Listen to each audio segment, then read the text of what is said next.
박사님 동참해 주시겠습니다. 네, 반갑습니다. 김유준입니다. 그래서 열정적으로 해주셔서 도전이 됐고요.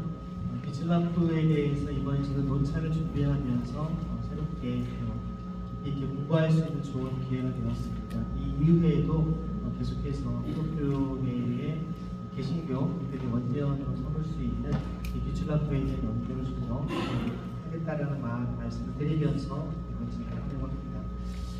작년에 그 학교의 세미나 학술세미나 내용을 보았더니까 활동 무대가 고대도인지 원산도인지 그거에 대한 논의들이 있었더라고요.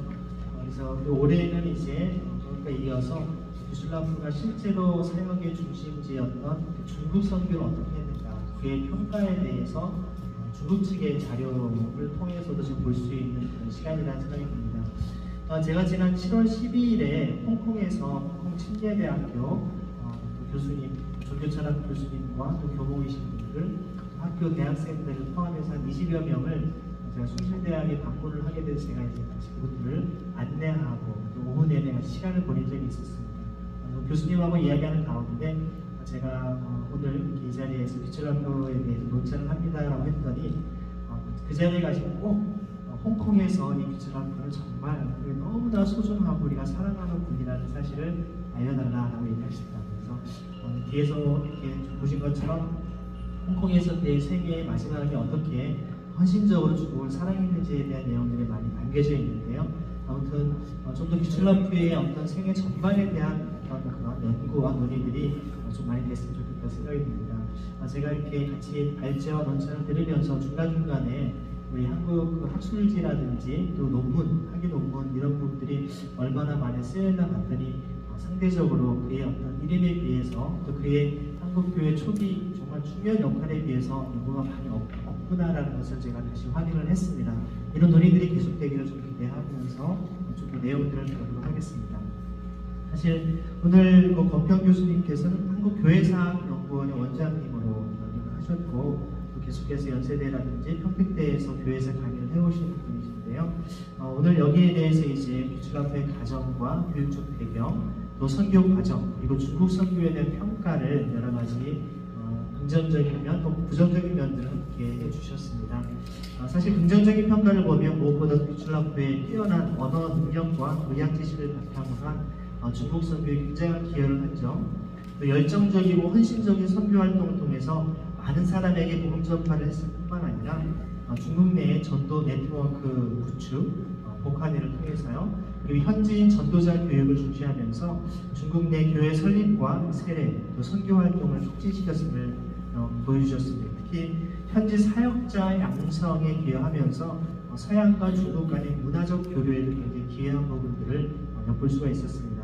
반면에 지금껏 논의해 주신 것처럼 부정적 평가로 그 시대적인 상황, 또 제약 조건이 많이 있었죠. 같은 밀수 관련된 또 간첩 혐의, 또 영국 침략 전쟁과 관련된 난징 조약과 같은 이런 여러 가지 부분들에 대해서 논란을 겨루어 주었습니다. 아무튼 이러한 그 긍정적인 면과 부정적인 면들을 좀 폭넓게 제시해 주면서 사실 어떻게 보면 사료 우리가 비판, 사료 비평이라고 얘기를 하죠.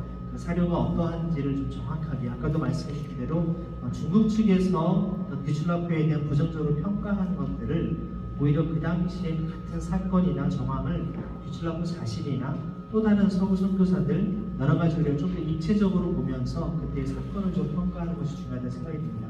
아주 쉽게 말씀드리면 여러분 일제시대 때에 정말 항일운동을 한 독립투사가 어떤 조선 총독부에게 어떤 재판을 받으면서 재판 기록을 가지고 어떤 분이 학위 논문을 쓰겠다고 이제 제출을 한 적이 있습니다. 그러면 사실 그래서 그러면 그 조선 총독부에서 항일운동을 한 사람에 대한 그 실제로 그 평가들을 기록한 것이 재판 기록을 가지고 했기 때문에 아무래도 이 정말 독립운동을 한 분에 대한 평가가 좋은 면이 있을 리가 없겠죠. 근데 그것만을 가지고 해서 그러면은 이 독립운동을 한 본인이나 가족이나 주변에 다른 분들의 평가가 있는지를 물어봤더니 없다라는 겁니다. 어려운 자료, 일어로 된 것들을 다 사실 번역하면서 논문을 준비했지만 사실 이것은 사료비평 차원에서 너무 한쪽에 치우친 연구이기 때문에 실제 역사 어떤 논문으로서의 가치는 많이 떨어진다고 할 수밖에 없습니다. 이것처럼 아무리 중요한 고정된 것들을 밝혀내는 작업도 중요하지만 그것에 대해서 균형 있게 볼 수 있는 시각을 함께 제시하면서 그 당시의 사건을 제대로 평가하는 것이야말로 우리가 역사를 평가하는 중요한 관점이라고 볼 수 있겠습니다. 그래서 그런 면에서 오늘 권평 교수님께서 말씀해 주신 부분들은 비판적인 부분들을 굉장히 새롭게 많이 부각을 해주셨기 때문에 이 부분도 우리가 같이 충분히 염두하면서 지속적인 논의가 될 수 있는 중요한 기반이 될 수 있다고 생각이 듭니다. 저는 그래서 여기에 대한 그 부분들과 함께 그 57쪽에 위에 보시면 비슬라프는 중국 선교와 함께 선교 보고와 저술을 통해서요 서양인에게 도마시아를 이해할 수 있도록 양측 모두를 교육했고요 이중 인식을 지닌 문화 중개자로서의 역할도 성실하게 수행을 했습니다. 그래서 활발한 선교 활동, 저술 활동, 다양한 문화 활동을 통해서 그러한 역할을 수행한 선교사로서의 부분들을 볼 수 있습니다. 어떤 의미에서 우리 조선이라고 하는 오늘날 우리 한국이라고 하는 나라 또 기독교에 대한 신앙 여부를 전 세계에 공식적으로 어떻게 보면 최초로 어떤 책을 통해서 알린 그런 학자라고도 볼 수 있습니다. 다시 말하면 기독교 2000년의 역사 속에서 한국의 상황이 한국 기독교에 대한 논의가 처음 함께 될 수 있도록 세계 기독교 역사 속에 새로운 거점을 자리매김한 그런 중요한 역할을 보기 때문에 이러한 것들도 저는 중요한 평가가 있어야 된다고 생각합니다. 사실 처음에 이제 아까 말씀하셨던 우리 권평 교수님의 발표 가운데 민경배 선생님의 평가를 함께 해주셨는데 그분이 쓰신 글에 이런 내용이 있습니다. 교파형의 미국적 기독교와는 달리 국가적 범위로 확립되어 공동체의 신학과 또 교회론적인 신앙의식이 훨씬 강했던 서구형 프로테스탄트 교회는 다시 말하면 국교라는 겁니다. 루터교가 국교죠. 영국 성교의 국교죠. 국교 차원에서 이런 어떤 서구형의 교회는 한국 선교에 있어서 긍정적인 공헌의 가능성에도 불구하고 연속적인 선교에 임하지 못했다라고 이렇게 좀 부정적인 측면을 얘기합니다. 사실 이 구출라프 이전에 왔었던 제 자료를 살펴보니까 네덜란드의 벨트브레라든지 또 1653년 제주도에 표류했던 하멜이라고 하는 표류기 여러분 잘 알고 계시죠? 이런 분들이 오긴 했지만 사실 이분들은 기독교 선교의 목적으로 오신 분들이 아니었고 여행 중에 표류했던 것이기 때문에 그냥 서양인들이 그냥 접촉했던 사건 정도 이게 개신교인들이긴 하지만 그런 의미로 볼 수 있고요. 실질적인 의미에서 선교적인 목적을 가지고 최초로 오신 분은 바로 오늘 이 자리에 함께 모이신 분들이 잘 알고 있는 1832년 7월 고대도에 오신 혹은 원산대에 오신 우리 비슬라프 선교사라고 볼 수 있습니다. 그리고 그 이후에 사실 1866년에 대동강에서 순교하신 로버트 토마스 선교사님이라든지 그 이후에 알렉산더 윌리엄스, 또 존 로스, 존 맥킨타이어 이런 분들이 이어서 계속해서 어떤 선교 사역들을 수행을 하게 됩니다. 사실 우리가 어떤 교회사에서 평가할 때 북방 루트와 남방 루트라는 표현을 합니다. 존 로스 선교사님 비롯해서 분명히 성서가 번역이 되어졌음에도 불구하고 평양 그 당시 그쪽 언어로 쓰이다 보니까 실제로 우리가 성서로 나중에 채택되지 않고 오히려 남방 루트 일본의 이수정을 통해서 번역된 그 복음서를 들고 왔던 언더우드 선교사를 중심으로 하는 것이 사실 어떻게 보면 성서의 중요한 중심으로 자리에 잡아갔던 것들을 볼 때 어떻게 보면 중국이라고 하는 그 당시에 북방 루트에 수많은 많은 선교사들이 있었지만 오늘날 우리의 많은 기독교의 평가는 언더우드 아펜젤러 중심으로 선교의 원전을 삼고 그것으로 그동안의 20주년 행사, 1980년 100주년 행사를 해오면서 당연히 개신교는 1885년을 우리는 당연히 여겨왔지만 오늘 이 자리에 계신 여러분과 또 저희가 역사적으로 조금 더 치밀하게 고심하고 또 논의를 통해서 이런 귀출라프의 위상이 어떤 분명한 어떤 기독교 어떤 원년으로 삼을 수 있는 그 지점을 정확히 다시 한번 새롭게 자리매김할 필요가 있지 않나 생각을 해보게 됩니다.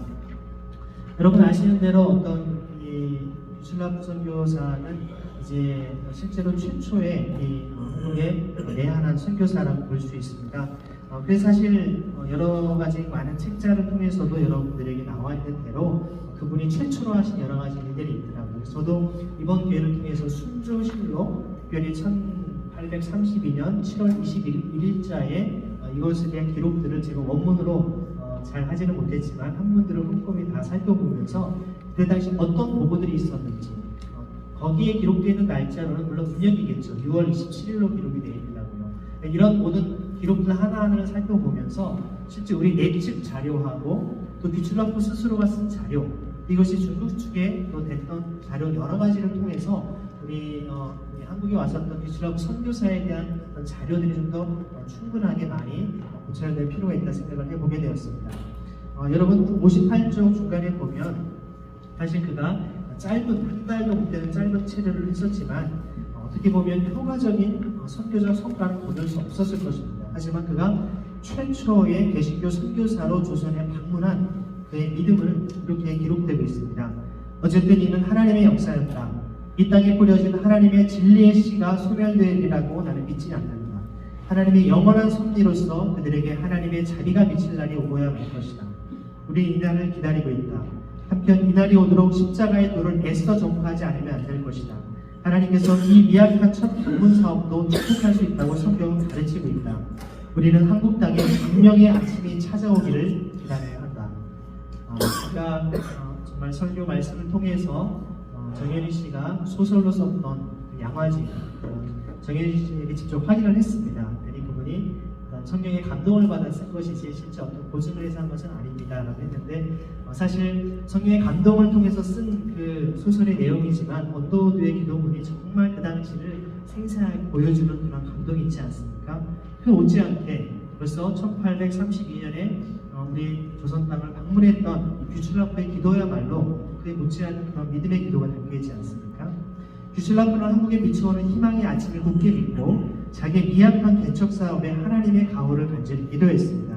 이처럼 한국 개신교 선교 역사의 출발은 이미 알려진 대로 알렌 선교사인 1884년 9월에 입국한 호레이스 알렌 선교사로 보통 얘기를 하지만 그보다 52년 앞선 칼 귀출라프로부터의 시작되었음을 확인할 수가 있습니다. 7가지 이유는 여러분이 많이 알고 계실 것이라고 제가 지나가도록 하겠고요. 예일대학교의 교회사 교수였던 라투렛이라고 하는 테레스 라투렛, 그분이 쓴 책이 바로 이 원서를 제가 가지고 왔는데요. 이 책이 전집 중에 한 권입니다. 기독교 확장사라고 할 수 있을까요? 1800년대부터 1914년까지 나오는데 이 책자에 보면 사실 419쪽에 보면 이 조선 한국의 최초의 선교사로 분명하게 칼 귀출라프를 명확하게 명시를 하고 있습니다.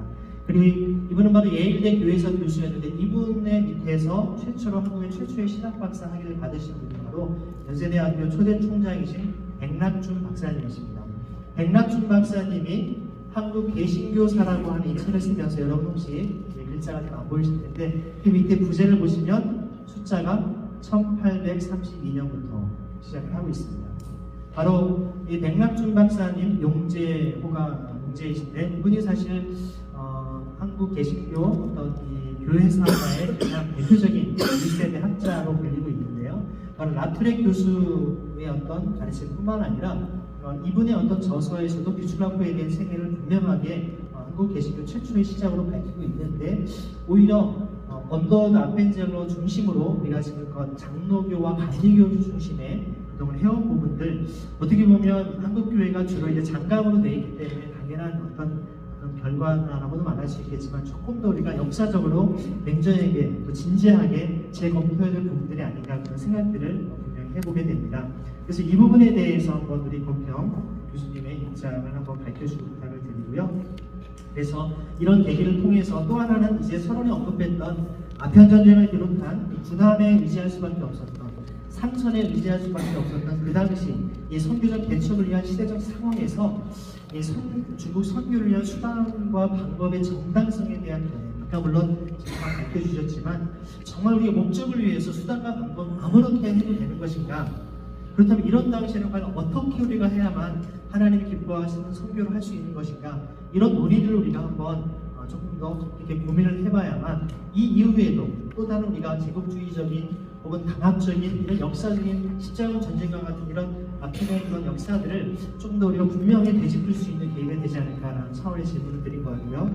마지막으로 한국 교계와 함께해서 개신교 최초의 한국 선교사이자 동아시아 선교의 선구적 역할을 감당한 칼 귀출라프에 대한 연구와 논의가 지속되고 확산되길 기대하면서 전체를 마무리합니다. 감사합니다. 고맙습니다.